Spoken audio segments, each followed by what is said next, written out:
হাসিনার সাথে মিটিং করেছে, ইলেকশনের আগে বড় বড় ফিগারকে এখানে অ্যাসাসিনেশন করা হবে, গুপ্ত হত্যা করা হবে। পুরো এখানে ভারতীয় আধিপত্যবাদ এখানে সব থেকে বেশি অ্যাক্টিভ আছে। এখানে আওয়ামী লীগের হাজার হাজার কোটি টাকা তার সচিবরা, তার পুলিশরা, তার পান্ডারা সব রয়ে গেছে। এই বাংলার জমিনে আবার যখন আগ্রাসন নেমে আসবে, তখন আবার শত শত হাজার হাজার আব্রার বুক পেতে দাঁড়াবে। যখন আবার আমার সীমান্তে গুলি চলবে, প্রতিদিন আপনাকে একটা আর্মি কুয়ের জুজু দেখাচ্ছে। ঠিক। এই মাত্র একটা বছর আগে আমাদের হাজারো হাজারো শহীদ যেই গুলিতে শহীদ হয়েছে, এর চেয়ে দামি গুলি তো আর আর্মি আমাদের উপরে ব্যবহার করতে পারবে না। বদমাইশ কোথাকার। এই ওয়াকার সাহেব অথবা আর্মি যদি কোনো কু করার চেষ্টা করে, জনগণ গিয়ে ক্যান্টনমেন্টের ইট খুঁজে নিয়ে আসবে। আপনি মনে রাখেন, এই ওয়াকার সাহেব অথবা আর্মি যদি কোনো কু করার চেষ্টা করে, জনগণ গিয়ে ক্যান্টনমেন্টের ইট খুঁজে নিয়ে আসবে। ইট আর্মিরে বলতে চাই, গুন্ডা মুজিবের কবর পাহারা দেওয়ার জন্য চতুর্দিক ঘিরে রাখছেন, আর আমার ভাইগুলা আহত অবস্থায় কাতরাচ্ছে, তাদের পাশে আপনাদেরকে দেখতে পাই নাই কেন?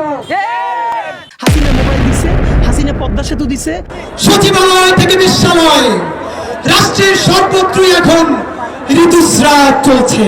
৭১ মুক্তিযুদ্ধের মতো যেরকম আওয়ামী লীগ মুক্তিযুদ্ধের ডাক দিয়ে সব গিয়ে কলকাতা হোটেলে রইছে, আর এখানকার কৃষক শ্রমিক জনতা মুক্তিযুদ্ধ করছে, দেশ স্বাধীন হয়েছে, তারা এসে বলে মুক্তিযুদ্ধের মালিক আমরা।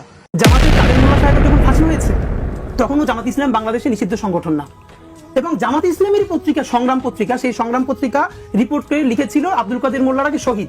আমাদেরকে গুলি করার আগ পর্যন্ত কোনো কিছুটা আমাদের গায়ে লাগে না। যতক্ষণ না পর্যন্ত বুকে বা মাথায় গুলি চলবে, ততক্ষণ পর্যন্ত আমরা কোনো স্ট্রাগল মনে করি না, এবং এক্সট্রা কোনো সিকিউরিটি লাগবে না। শুধু আমাদেরকে যদি কেউ গুলি করে মেরে ফেলে, তাকে যেন ধরে বিচার করা হয়। আহত অবস্থায় কাতরাচ্ছে, তাদের পাশে আপনাদেরকে দেখতে পাই নাই কেন? আর্মির ম্যাজিস্ট্রেসি থাকা অবস্থায় একটা শান্তিপূর্ণ সমাবেশে অনেকে বলে যে তার মৃত্যু কামনা করি, আমরা একদম মনে প্রাণে বলি আমরা হাসিনার এত দ্রুত মৃত্যু চাই না। অন্তত প্রথমত আল্লাহর কাছে প্রার্থনা করি সে 100 বছর বাঁচুক।